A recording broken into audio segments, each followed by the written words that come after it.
Anda menyaksikan Kompas Bisnis Saudara bersama saya Yan Rahman. Kebijakan pemerintah yang mewajibkan alokasi 58,03% dana desa untuk pengembangan koperasi desa dan kelurahan Merah Putih KDMP dinilai berpotensi memperkuat basis ekonomi daerah.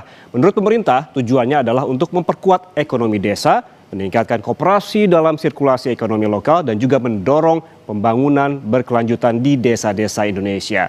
Dana desa ini diarahkan mulai dari untuk pembangunan fisik gerai koperasi, pembangunan pergudangan desa, hingga penyediaan fasilitas pendukung KDMP lainnya. Sejumlah ekonom bilang kebijakan ini berpotensi menimbulkan risiko, diantaranya menggerus fungsi layanan dasar di level bawah dan dapat mengganggu fungsi stabilisasi sosial di desa.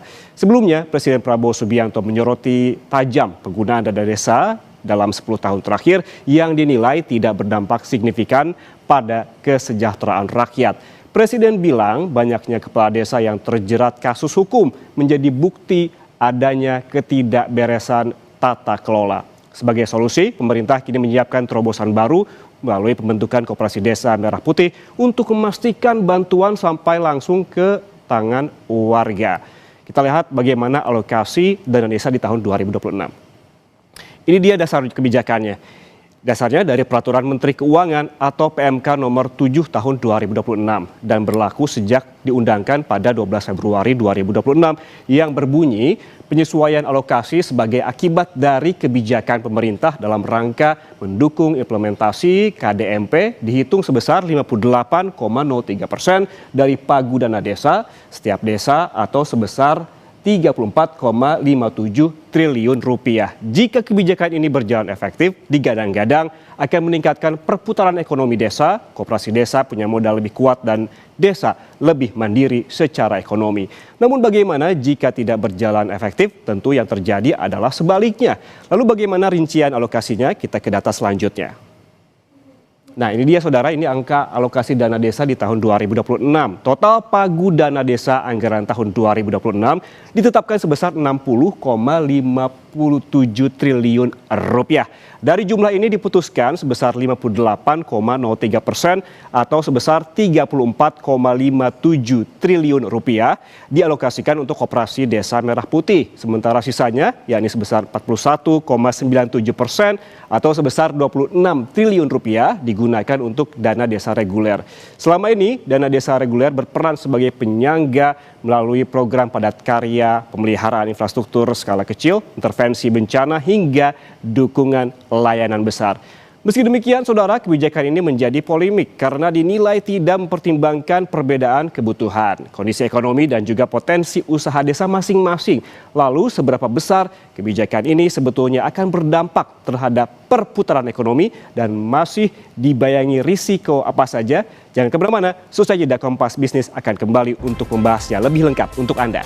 Masih bersama kami di Kompas Bisnis Saudara. Seberapa besar kebijakan alokasi dana desa sebesar 58,03% untuk koperasi Desa Merah Putih akan berdampak terhadap perputaran ekonomi daerah? Kemudian apa saja risiko yang membayanginya? Kita langsung berbincang dengan peneliti CSIS, Edward Gani. Mas Gani, selamat pagi waktu Indonesia. Selamat pagi Mas Yan, makasih. Mas Gani, ini kalau Anda melihatnya seberapa besar sih kebijakan alokasi dana desa untuk Kopdes ini akan berpengaruh terhadap perekonomian daerah? Karena kalau kita melihat persentasenya juga cukup besar begitu. Bagi saya pengaruhnya akan mixed feeling juga gitu ya. Karena begini Mas, yang terjadi sekarang ini adalah nanti ada perubahan paradigma penggunaan dana desa. Kita harus mulai dari situ dulu. Karena selama ini sejak adanya Undang-Undang Desa, dana desa itu disalurkan, fungsi utamanya adalah pembangunan infrastruktur desa.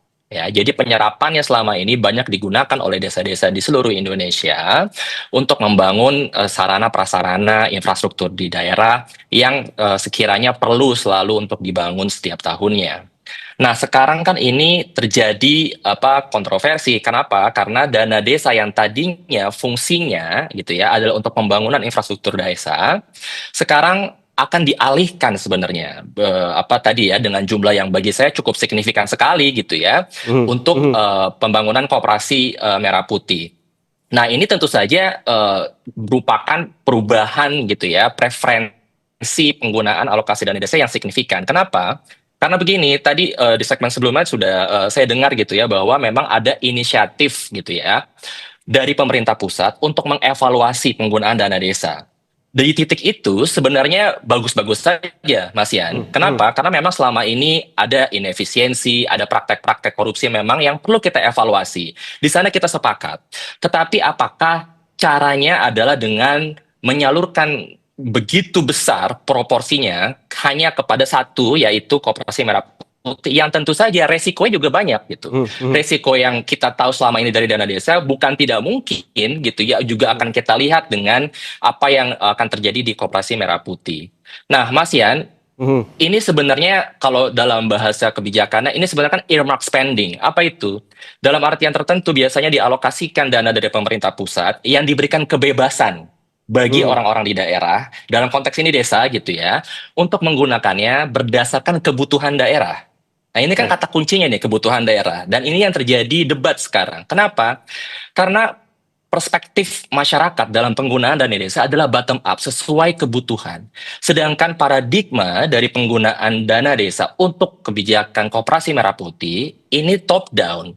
Sehingga dia tidak melihat juga gitu variasi-variasi kebutuhan yang ada di daerah. Dan ini Hmm. nanti mungkin saya rasa akan menciptakan polemik di akar rumput. Oke, oke, akan menciptakan polemik di akar rumput. Tapi dari penjelasan tadi, berarti apakah ini otomatis artinya akan mempersempit ruang fiskal daerah dalam membiayai program sosial, termasuk tadi soal infrastruktur?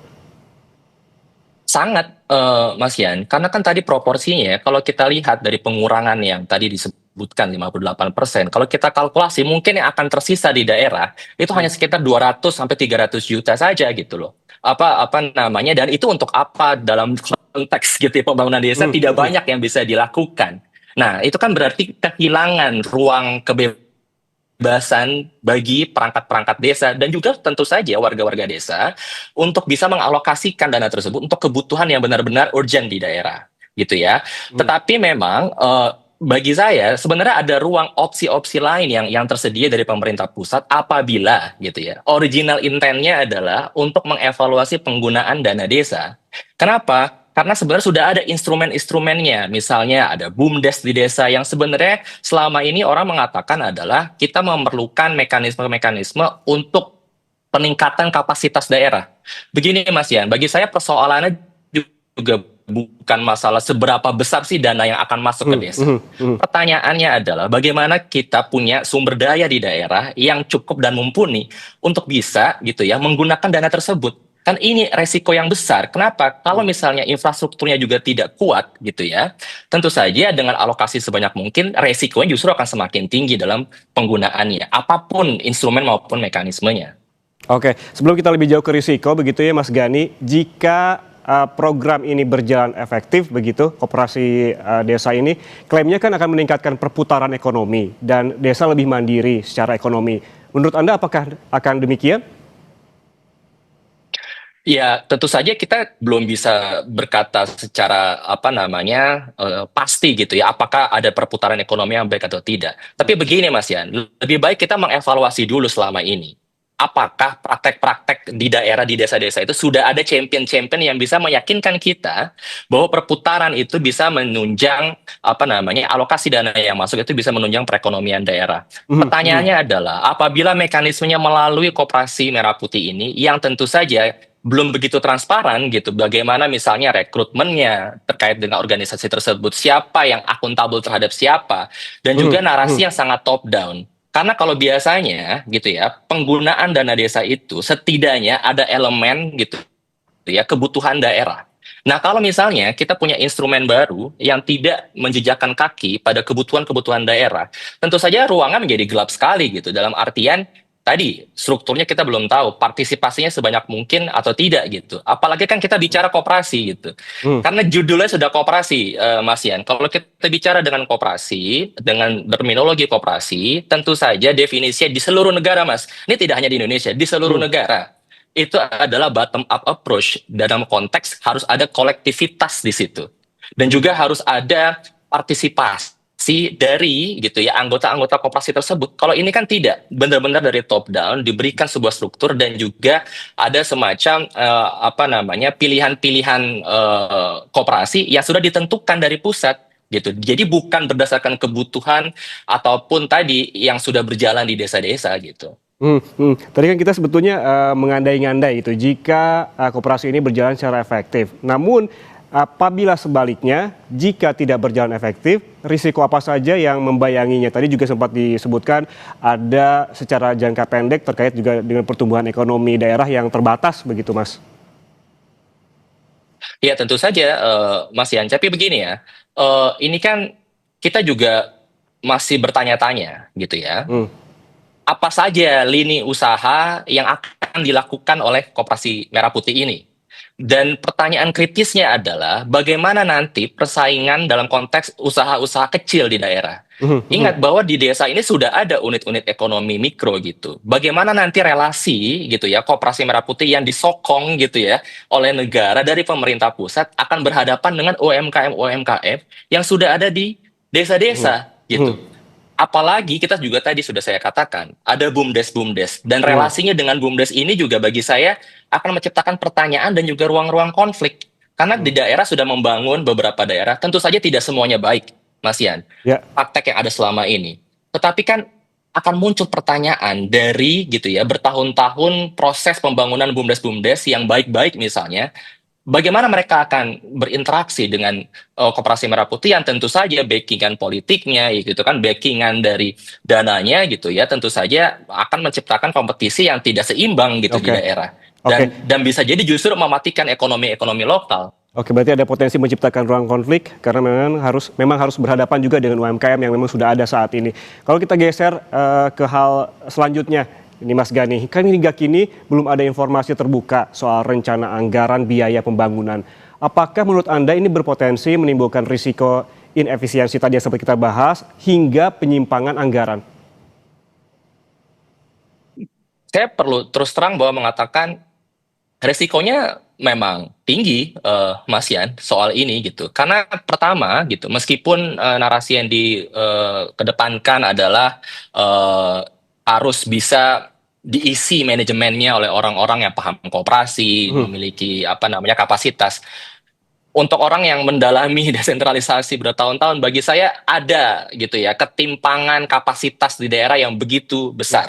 Mhm, Jadi jadi persoalannya adalah mungkin apakah bisa kita evaluasi prosesnya tidak perlu serentak langsung satu nasional gitu. Tapi kita mhm. mulai dari champion-champion lokal saja. Apa itu maksudnya champion lokal? Kita bisa evaluasi dulu gitu. Selama ini praktek ataupun koperasi-koperasi yang ada di daerah yang sudah minimal apa namanya menampilkan keberhasilan-keberhasilan atau dia sustain dalam beberapa jangka waktu yang cukup. Nah, kita bisa masuk dari hal-hal yang seperti itu dulu. Tidak perlu kita langsung secara besar gitu ya, masif ke semua desa secara serentak. Kenapa saya katakan begitu? Karena penting sekali kita menjadi prudent, Mas Mhm. Yan. Karena kita tidak mau program ini justru meningkatkan resiko-resiko gagal bayar gitu kepada tadi instrumen hutang yang sudah disediakan oleh pemerintah gitu. Dan tentu saja dampak besarnya para ekonom sudah banyak yang mengevaluasi Mhm. akan ada dampak yang besar juga terhadap sistem perbankan kita. Oke. Sehingga bagi saya kita harus fokus aja gitu, langkah step apa namanya small step itu juga bukan hal yang buruk kok gitu. Ini tadi niatnya sudah baik tapi kita coba pelan-pelan gitu dan juga kita kategorisasikan, Mas Yan. Mhm, Potensi-potensi daerah itu beda-beda. Nah, ini juga penting. Kalau mhm. misalnya Koperasi Merah Putih ini sangat top down, berarti kan Baik. narasinya hanya satu, piramida dari atas gitu. Kenapa tidak kita coba gitu potensi-potensi ekonomi Oke. yang berbeda-beda dan kita coba kategorisasi dulu dari situ. Yang bisa digarisbawahi adalah terkait dengan evaluasi secara bertahap yang bisa dilakukan terkait juga koperasi yang sudah ada saat ini. Terima kasih peneliti CSIS Edward Gani atas waktunya bersama kami di Kompas Bisnis. Sehat selalu. Makasih Mas, sehat-sehat.